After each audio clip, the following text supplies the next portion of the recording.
जय श्री कृष्ण, राधे राधे। आप सभी को कार्तिक मास की हार्दिक शुभकामनाएं। आज आप सभी लोग सुनेंगे कार्तिक मास में पुण्य फल देने वाली पौराणिक कथा। तो इस कथा को आप सभी श्रद्धा भाव से पूरा सुनना। और कथा शुरू करने से पहले कमेंट बॉक्स में लक्ष्मीपति नारायण की जय हो लिखकर हमारे चैनल को सब्सक्राइब जरूर करना। इससे पहले मेरा आपसे निवेदन है कि मेरे चैनल पर कार्तिक मास महात्म की कथाएं भी प्रस्तुत की जा रही है, तो उसे भी आप सभी लोग प्रेम पूर्वक सुनना और चैनल को सब्सक्राइब करके ज्यादा से ज्यादा विष्णु भक्तों में शेयर करना। भगवान श्री हरि आपकी सारी मनोकामनाएं पूर्ण करें। तो प्रेम से बोलिए लक्ष्मीपति नारायण की जय हो। पद्म पुराण के अनुसार जो व्यक्ति पूरे कार्तिक मास में सूर्योदय से पहले उठकर नदी अथवा तालाब में स्नान करता है और भगवान विष्णु की पूजा करता है, भगवान श्री हरि उससे बहुत ही प्रसन्न होती है। मान्यता के अनुसार जो व्यक्ति कार्तिक मास में नियमित रूप से सूर्योदय से पहले उठकर धूप दीप सहित भगवान विष्णु और तुलसी माता की पूजा करते हैं, वे भगवान श्री हरि विष्णु के प्रिय होते हैं। पद्म पुराण की कथा के अनुसार कार्तिक स्नान और पूजा के पुण्य प्रभाव से ही सत्यभामा को भगवान श्री कृष्ण की पत्नी बनने का सौभाग्य प्राप्त हुआ था। नैमिषारण्य में श्री सूत जी ने 88,000 सनकादिक ऋषियों से कहा कि मैं आपको कार्तिक मास की कथा विस्तार पूर्वक सुनाता हूँ, जिसको सुनने मात्र से ही मनुष्य के सभी पाप नष्ट हो जाते हैं और अंत समय में बैकुंठ धाम की प्राप्ति होती है। सूत जी बताने लगे कि जब श्री कृष्ण से अनुमति लेकर देवश्री नारद चले गए, तो उसके बाद में सत्यभामा प्रसन्न होकर भगवान श्री कृष्ण से बोली कि हे प्रभु, मैं तो धन्य हुई, मेरा जन्म सफल हुआ। मुझ जैसी सुंदरी को जन्म देने वाले माँ बाप भी धन्य हैं, क्योंकि मैं आपकी 16,000 स्त्रियों के बीच में आपकी परम प्यारी पत्नी हूँ। मैंने आपके साथ नारद जी को वह कल्प वृक्ष आदि पुरुष विधि पूर्वक दान में दिया था, परंतु वही कल्प वृक्ष मेरे घर में लहराया करता है। यह बात मृत्युलोक में किसी को पता नहीं है। हे त्रिलोकीनाथ, मैं आपसे कुछ पूछने की इच्छा रखती हूँ। आप मुझे कृपया करके कार्तिक मास महात्म की कथा विस्तार पूर्वक सुनाइए, जिसको सुनकर मेरा हित हो और जिसके करने से आप कभी भी मुझसे विमुख ना हो। सूत जी आगे बताने लगे कि सत्यभामा के ऐसे वचन सुनकर श्री कृष्ण भगवान हंसते हुए सत्यभामा का हाथ पकड़कर अपने सेवकों को वहीं रुकने के लिए बोलकर विलास युक्त अपनी पत्नी को कल्प वृक्ष के नीचे लेकर गए और फिर हंसकर बोले कि हे प्रिय, 16,000 रानियों में तुम मुझे प्राणों से प्यारी और तुम्हारे कारण ही मेरा देवताओं तथा देवराज इंद्र से विरोध हुआ है। श्री सूत जी बोले, यह विरोध इस बात पर हुआ था कि एक दिन श्री कृष्ण जी सत्यभामा सहित गरुड़ पर सवार होकर जब इंद्रलोक में जा पहुँचे और वहाँ सत्यभामा की इच्छा की पूर्ति हेतु इंद्र से कल्प वृक्ष मांगा था। इंद्र के ना देने पर गरुड़ और इंद्र का घोर युद्ध हुआ था। गौलोक में गौ और गरुड़ के मध्य होने वाले इस युद्ध में गरुड़ के चोट से गौओं के कान और पूंछ कटने से जहाँ जहाँ रुधिर गिरा था, वहाँ उसके कान से तंबाकू और रुधिर से मेहंदी की उत्पत्ति हुई। गरुड़ के पंख जहाँ गिरे थे, वहाँ से गोभी की उत्पत्ति हुई। इसी कारण इन वस्तुओं का सेवन मोक्ष की प्राप्ति नहीं होने देता। गवों के सींग से गरुड़ के 3 पंख टूटकर जो पृथ्वी पर गिरे, उनसे नीलकंठ मोर और चकवा चकवी पक्षी उत्पन्न हुए। इससे नीलकंठ मोर और चकवा चकवी को देखने पर गरुड़ जी के दर्शन का फल प्राप्त होता है। सूत जी कहने लगे, श्री कृष्ण ने सत्यभामा से कहा कि हे प्रिय, मैं तुम्हें हर वस्तु तुम्हारे मांगने पर उपलब्ध करा सकता हूँ। तब क्या? इस आश्चर्यजनक प्रश्न का उत्तर नहीं दूंगा, तुम जो भी पूछना चाहो मुझसे पूछो। तब सत्यभामा ने कहा कि हे स्वामी, आप मुझे बताएं कि पूर्व जन्म में मैं किसकी पुत्री थी, मेरा स्वभाव कैसा था, मैंने कौन से दान तप व्रत आदि शुभ कार्य किए थे जिससे मैं आपकी अर्धांगिनी बनी। तब श्री कृष्ण भगवान बोले, हे प्रिय, मैं तुम्हें यह सब वृतांत कहता हूँ, तुम ध्यान पूर्वक सुनो। पूर्व समय में सतयुग के अंत में मायापुरी नामक स्थान में देव शर्मा नामक अग्नि गोत्र में उत्पन्न एक ब्राह्मण निवास करता था। वे सभी वेदों का नित्य पाठ करता, हवन और सूर्य देव की पूजा किया करता। इसी कारण वे सूर्य की भांति तेजवान था। उसके वृद्धावस्था में गुणवती नामक कन्या पैदा हुई। विवाह योग्य होने पर उस पत्नीहीन ब्राह्मण ने अपनी कन्या का विवाह अपने शिष्य चंद्र शर्मा के साथ कर दिया। चंद्र शर्मा अपनी भार्या गुणवती के साथ अपने ससुर की कुटिया पर रहने लगा। एक समय दोनों ससुर जमाता कुश तथा समधा लेने के लिए हिमालय की तलहटी में पहुंच गए। वहां उन्होंने अपने सामने एक भयानक राक्षस को पाया तो भय से उनके शरीर शिथिल हो गए। उनमें वहां से भागने की भी शक्ति नहीं रही। उस काल रूपी राक्षस ने उन दोनों को मार डाला। धर्मात्मा होने के कारण तथा सूर्य पूजक होने से दोनों को मेरे पार्षद वैकुंठ लोक को ले गए। शिव, गणेश, सूर्य देव और विष्णु की उपासना पूजा करने वाले सभी धर्मात्मा व्यक्ति स्वर्ग की प्राप्ति करते हैं। मैं अलग होता हुआ भी काल और कर्मों के भेद से पांचों रूपों में व्याप्त हूँ। वे दोनों तेजस्वी मेरे रूप को धारण करके विमान पर चढ़कर मेरे लोक में रहकर दिव्य भोगों को भोगने लगे। सूत जी कहने लगे, श्री कृष्ण भगवान ने आगे का हाल सुनाते हुए कहा कि अपने पिता और पति की मृत्यु का हाल सुनकर गुणवती अत्यंत दुखी हुई और रुदन करने लगी। हे स्वामी, हे पिता, आप लोग मुझे किसके सहारे छोड़कर चले गए? मेरा निर्वाह कैसे होगा? यह कौन करेगा? मेरे पास तो कुछ भी नहीं है, मैं किसकी शरण में जाऊं? वैधव का यह कोप मेरे ऊपर किस प्रकार हुआ? अब मैं कहाँ जाऊं, कहाँ बैठूं और क्या करूं? श्री कृष्ण बोले, इस प्रकार विलाप करती हुई, केले के पत्ते की भांति कांपती हुई वह अंत में धरती पर गिर पड़ी। कुछ समय बाद जब वह सावधान हुई तो उठकर पुनः विलाप करने लगी। कुछ समय वह शोक सागर में डूबी रही। इसके बाद उसने घर की वस्तुओं को बेचकर द्रव्य एकत्रित किया और तब अपने पिता और पति की परलौकिक क्रियाएं संपन्न करके वे अपनी इंद्रियों को वश में रखी शुद्ध सात्विक जीवन उसी नगरी में बिताने लगे। वह अपने जीवन पर्यंत सभी एकादशी और कार्तिक मास के व्रत आदि को करती हुई अंत में मोक्ष को प्राप्त हुई। हे प्रिय, कार्तिक मास का व्रत तथा एकादशी के सभी व्रत मुझे अत्यंत प्रिय हैं। कार्तिक मास में तुला राशि पर सूर्य के निकलने पर प्रातः काल के स्नान का बहुत ही महत्व होता है। यह मुक्ति का दाता है। कार्तिक मास में स्नान आदि धार्मिक कार्यों से पुत्र आदि संपत्ति प्राप्त होती है। भगवान श्री विष्णु जी के मंदिर की सफाई, धुलाई, विष्णु जी की सेवा, पूजा, कथा और कीर्तन करना सुख संपत्ति तथा ऐश्वर्य प्रदान करता है। यदि मन से कोई भी व्यक्ति कम से कम 3 दिन भी प्रतिवर्ष इन पुण्य कीर्तियों को करता हुआ पूरे मास व्रत करता है तो उसे जीवन में सुख शांति मिलती है। गुणवती हर वर्ष कार्तिक मास का व्रत और विष्णु जी का नित्य पूजन करती रहती थी। एक समय वृद्धावस्था होने पर, दुर्बल होते हुए और ज्वर से पीड़ित रहने पर भी वे कार्तिक मास में गंगा स्नान को गई। वे ज्यों ही पानी में उतरी तो अत्यंत शीतलता से ठिठुरने लगी। वे थर थर कांपती हुई जल में गिर गई। उसी समय गुणवती ने आकाश से विमान उतरता हुआ देखा जिस पर गरुड़ की ध्वजा लगी थी। उस विमान में बैठकर वे मेरे समक्ष आई। जब कंस आदि असुरों के संहार के लिए ब्रह्मा आदि देवताओं की स्तुति करने पर मैंने इस लोक में अवतरण किया तो मेरे साथ तुम भी आई। यथा समय मेरे गणों ने भी यहाँ दानवों के रूप में जन्म लिया। हे प्रिय, इस जन्म में देव शर्मा तुम्हारे पिता सत्यजीत है तथा तुम्हारा वह पति इस जन्म में अंकुर है। हे शुभे, तुम वही गुणवती हो जो जितेंद्रिय रहकर तथा कार्तिक का स्नान और व्रत करके उचित पालन से मुझको प्राप्त करती है।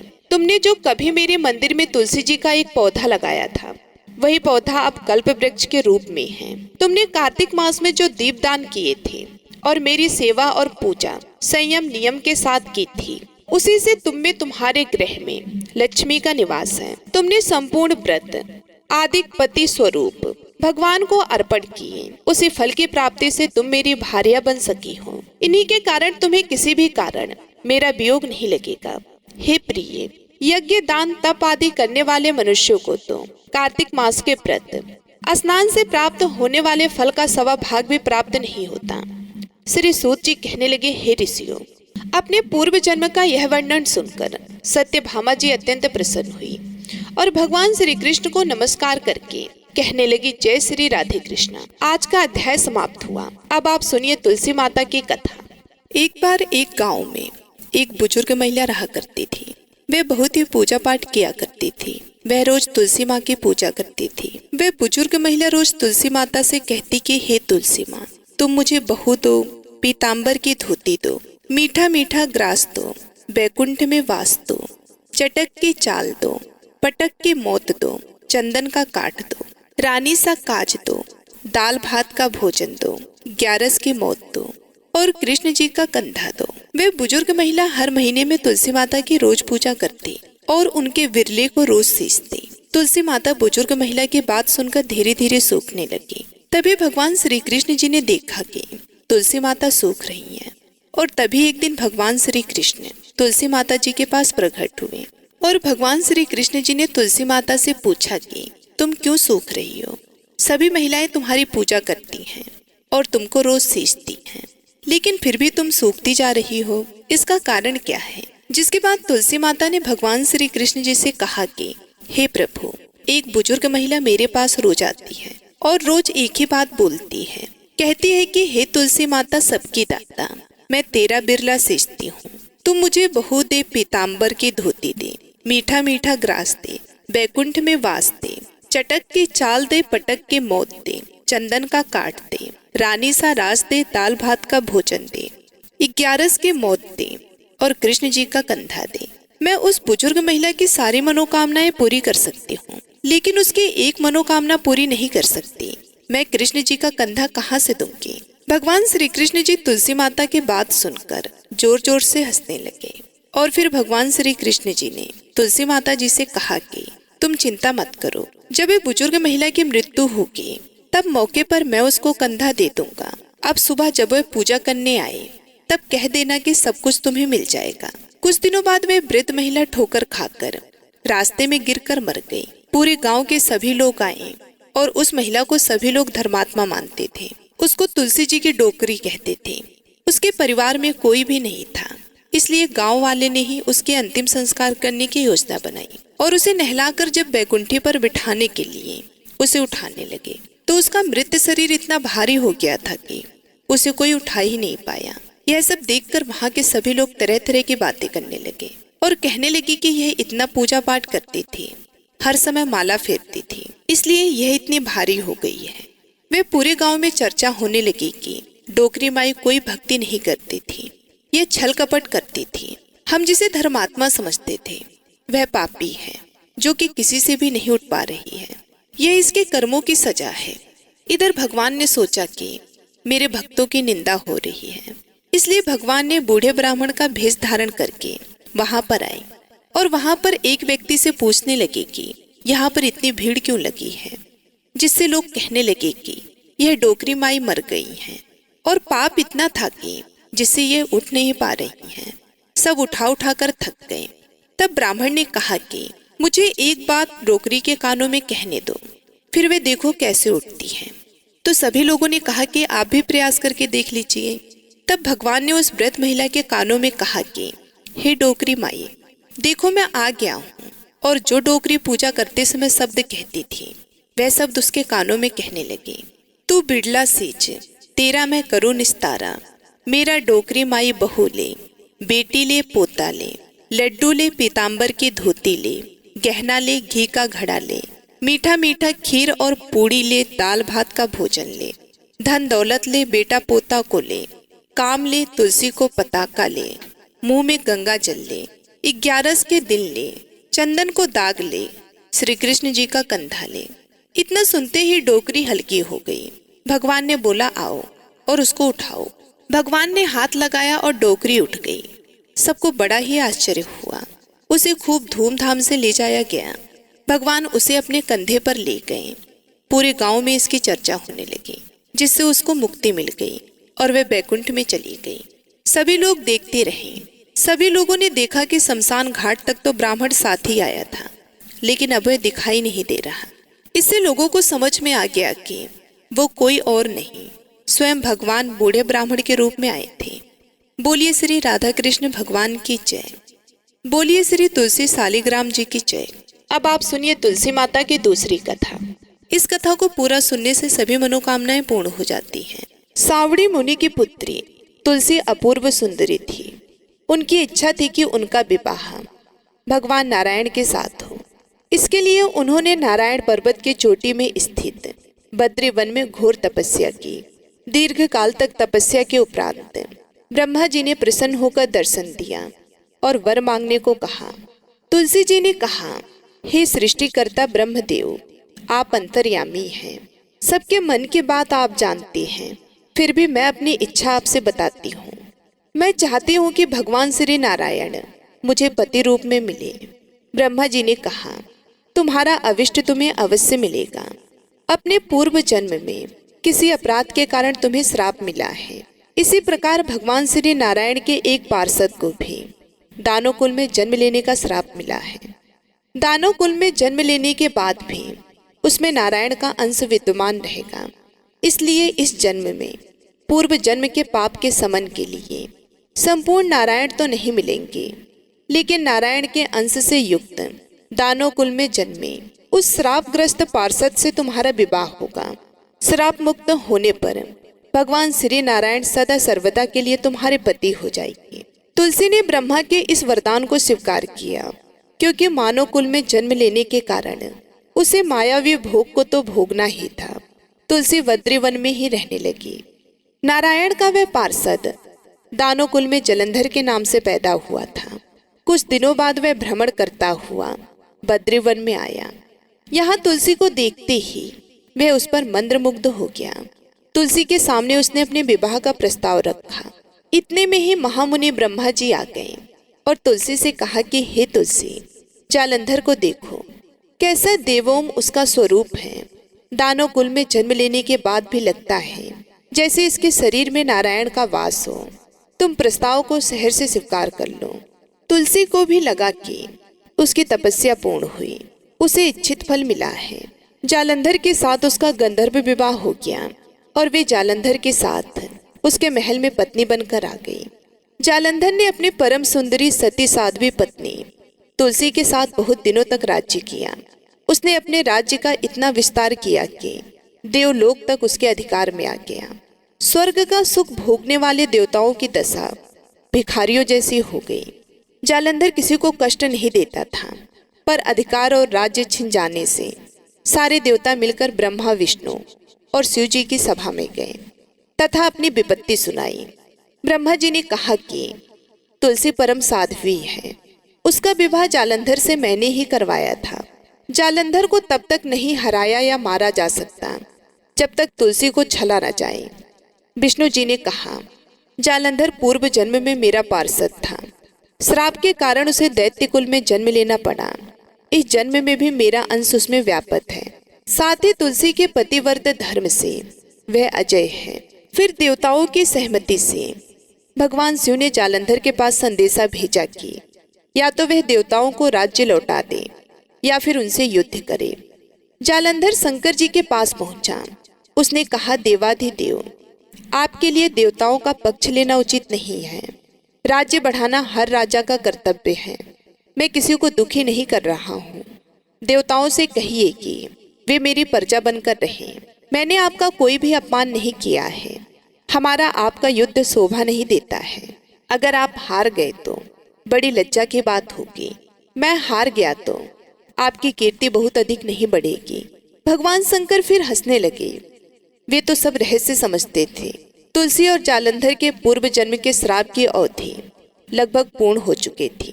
फिर शंकर जी बोले, इसमें कीर्ति और लज्जा की बात नहीं है। तुम देवों को राज्य लौटाकर उन्हें उनके पद पर प्रतिष्ठित होने दो। युद्ध से बचने का यही एक उपाय है।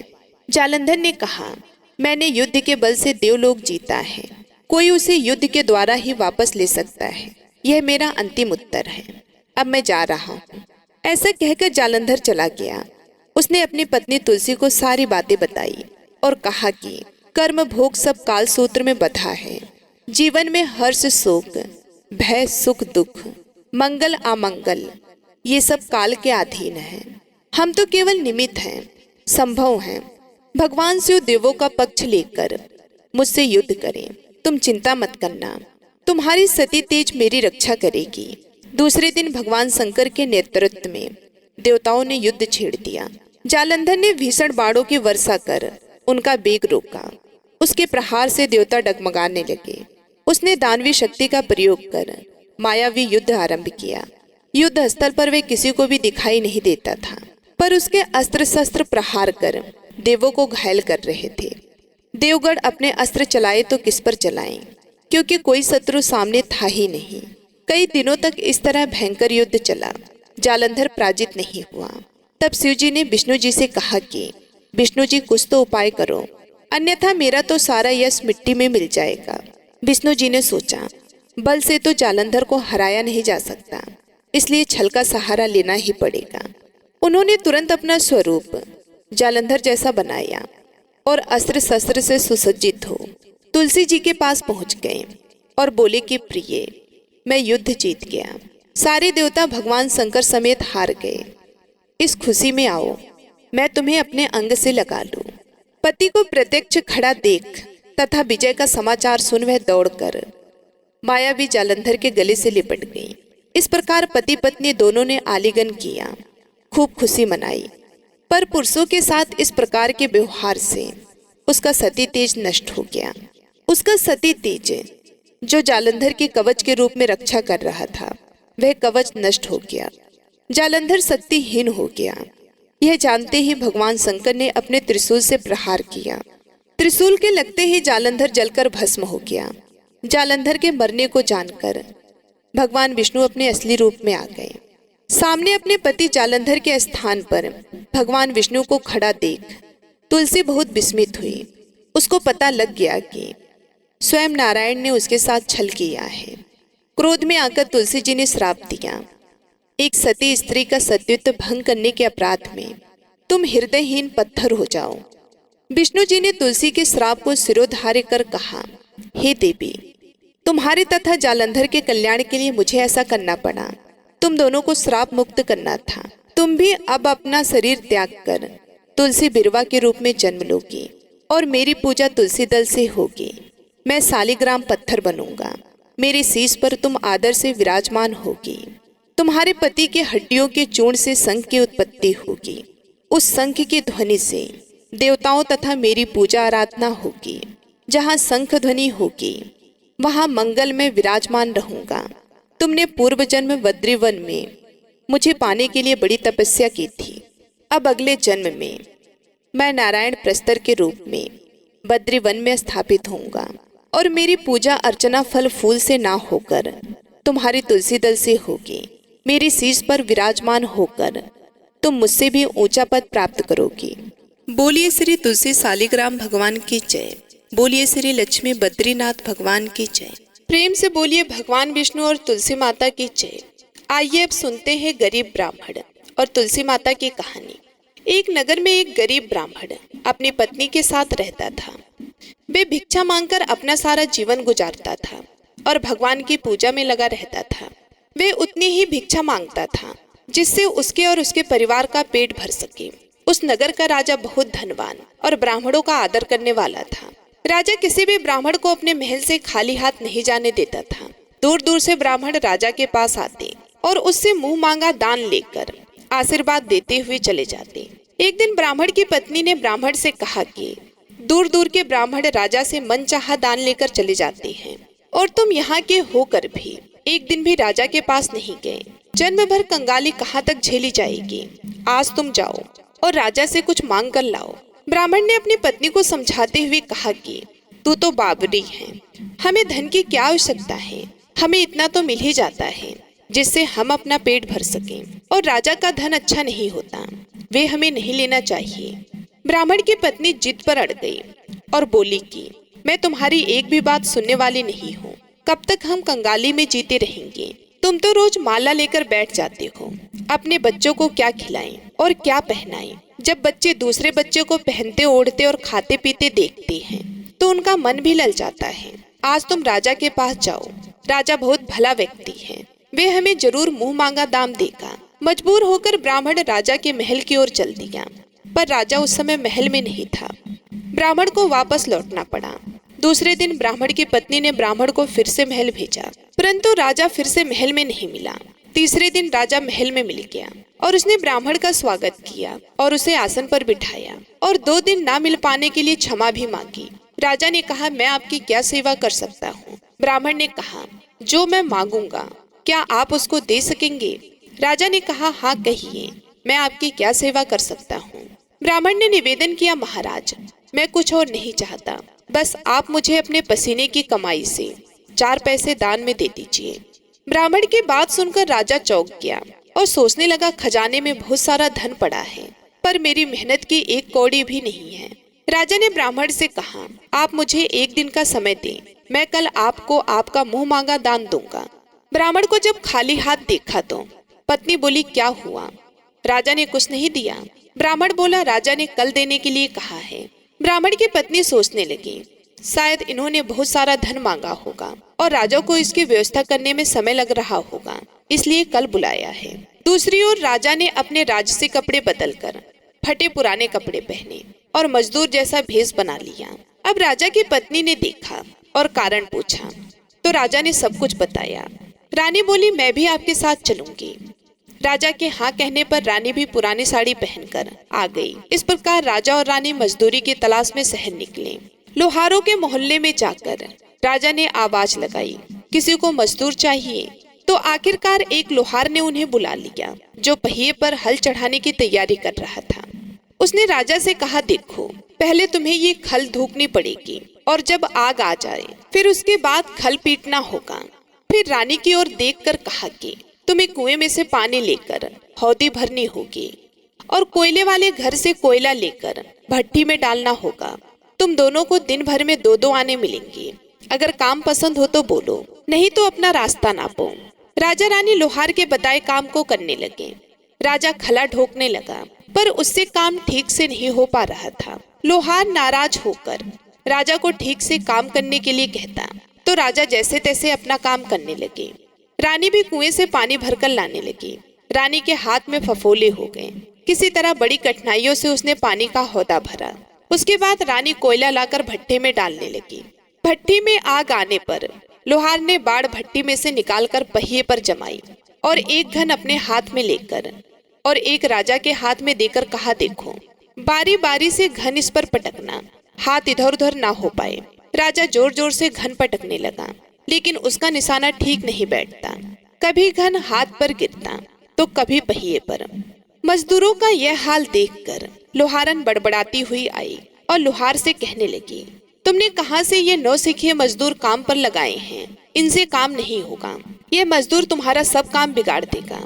राजा रानी उन दोनों की फटकार सुनते सुनते अपना काम मन लगाकर करते रहे। घन पटकते पटकते राजा का शरीर पसीने से तर हो गया और जोर जोर से सांसें चलने लगी। रानी भी पानी भरते भरते और कोयला झोंकते झोंकते थक कर चूर हो गई। दोनों ने पूरे दिन बहुत मेहनत की। लोहार ने राजा रानी को 2-2 पैसे दिए, जिसे वो बड़ी खुशी से लेकर महल आ गए। आज उन्हें पता लगा कि मेहनत की कमाई कैसी होती है। राजा ने 4 पैसे अलग रख दिए और अगले दिन ब्राह्मण को बुलाकर उसे दे दिए। ब्राह्मण राजा को आशीर्वाद देकर घर लौटा और ब्राह्मणी से कहा, लो, मैं राजा के हाथ से दक्षिणा लेकर आया हूँ।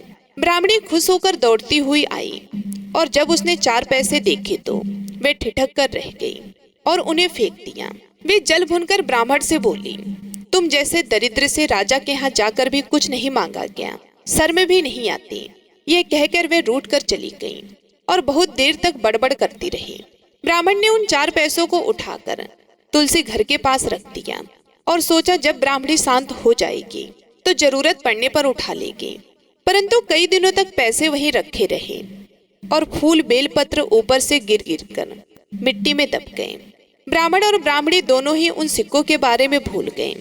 कुछ दिनों बाद तुलसी घर में 4 पौधे उगे। चारों पौधे बहुत ही सुंदर थे।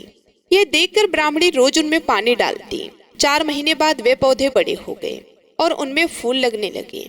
फूल सूखने पर इनसे मोती झड़ने लगे। ब्राह्मण और ब्राह्मणी ने कभी मोती नहीं देखे थे। वे समझे कि कोई बीज है।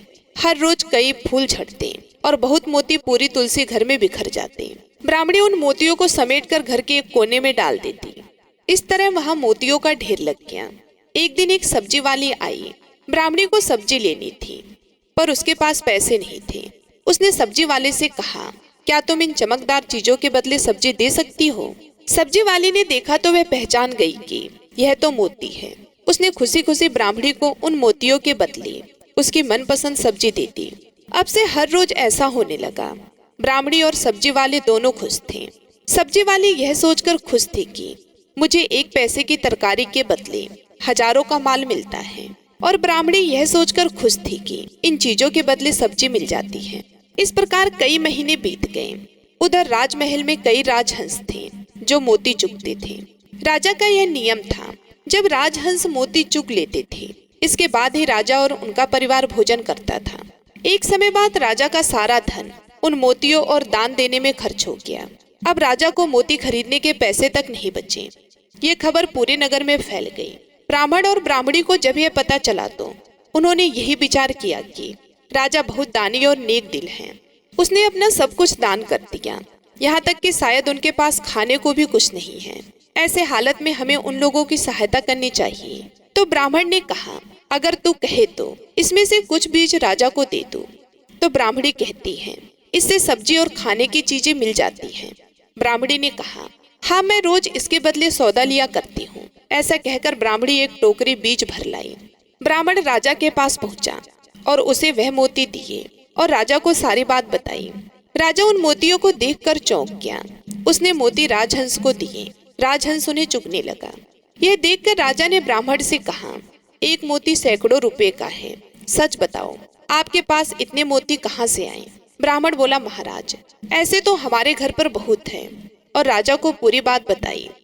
राजा अपने मंत्रियों के साथ ब्राह्मण के घर पहुंचा और उन चारों पेड़ों को देखा। पूछताछ में उन सिक्कों वाली बात सामने आ गई। जब पेड़ों को देखा तो उनके जड़ के पास वही सिक्के चिपके हुए थे। आज ब्राह्मण और ब्राह्मणी को मालूम हुआ कि उनके पास लाखों करोड़ों की दौलत है, जिसे वे साधारण बीज समझते थे। ब्राह्मण ने सोचा कि मेरे लिए यह धन किस काम का। ऐसा सोचकर ब्राह्मण ने सारा मोती राजा को दान में दे दिया। राजा की आंखें खुल गईं। मेहनत के धन की कीमत उन्हें मालूम पड़ गई। उस दिन राजा ने प्रण कर लिया कि मैं खजाने के पैसे से एक भी पैसा अपने खर्च में नहीं लगाऊंगा। अपना खर्च मेहनत करके चलाऊंगा। खजाने और ब्राह्मण के दान से राजा ने जनता के हित में कई धर्म कार्य शुरू किए। तुलसी माता की कथा समाप्त होती है। प्रेम से बोलिए माता तुलसी की जय। अब सुनिए श्रीमद् भागवत गीता का यह महानतम। एक बार की बात है जब पार्वती जी ने महादेव जी से कहा कि भगवान, आप सब तत्वों के ज्ञाता हैं। आपकी कृपा से मुझे श्री विष्णु संबंधी नाना प्रकार के धर्म सुनने को मिले, जो समस्त लोक का उद्धार करने वाले हैं। हे देवीश, अब मैं गीता का महानतम सुनना चाहती हूँ, जिसका श्रवण करने से श्री हरि में भक्ति बढ़ती है। तब श्री महादेव जी बोले, जिनका श्री विग्रह अलसी के फूल की भांति श्याम वर्ण का है, पक्षीराज गरुण ही जिनके वाहन हैं, जो अपनी महिमा से कभी नहीं होते तथा शेषनाग के सैया पर शयन करते हैं, उन भगवान महाविष्णु की हम उपासना करते हैं। एक समय की बात है, मूर दैत्य के नासक भगवान विष्णु शेषनाग के रमणीय आसन पर सुखपूर्वक विराजमान थे।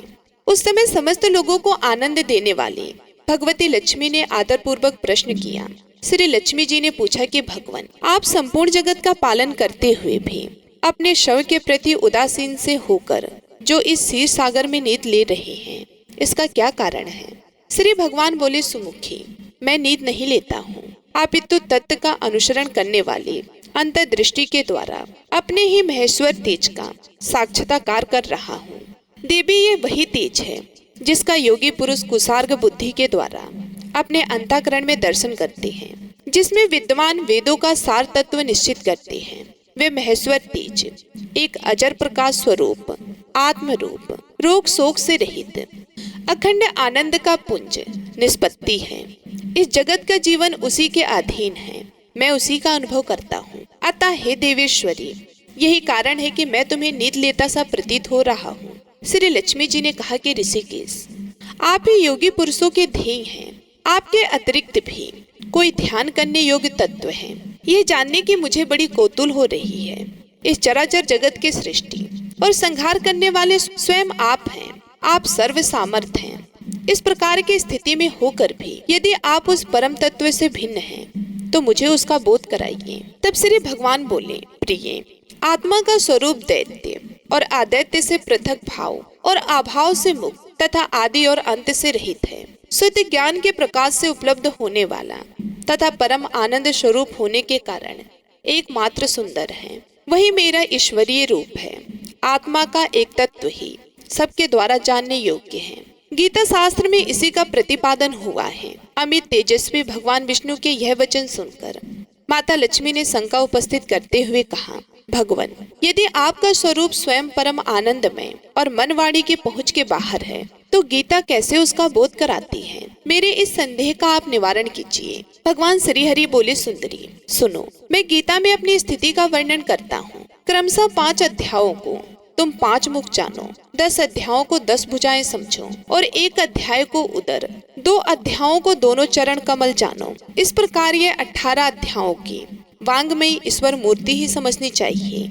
इस ज्ञान मात्र से ही महान पातकों का नाश करने वाली है। जो उत्तम बुद्धि वाला पुरुष गीता का एक भी अध्याय का अथवा 1/2 चौथाई श्लोक का भी प्रतिदिन अभ्यास करता है, वो सुशर्मा के समान मुक्त हो जाता है। श्री लक्ष्मी जी ने पूछा, हे देव, सुशर्मा कौन थे, किस जाति की थी, किस कारण से उसकी मृत्यु हुई? तब भगवान श्री हरि बोले, प्रिय, सुशर्मा बड़ी खोटी बुद्धि का मनुष्य था। पापियों का तो वह शिरोमणि ही था। उसका जन्म वैदिक ज्ञान से शून्य एवं क्रूरतापूर्ण कर्म करने वाले ब्राह्मणों के कुल में हुआ था। वह ना ध्यान करता, ना जप, ना होम करता था, ना अतिथियों का सत्कार। वह लंपट होने के कारण सदा विषयों के सेवन में ही आसक्त रहता था। हल जोतकर और पत्ते बेचकर जीविका चलाता था।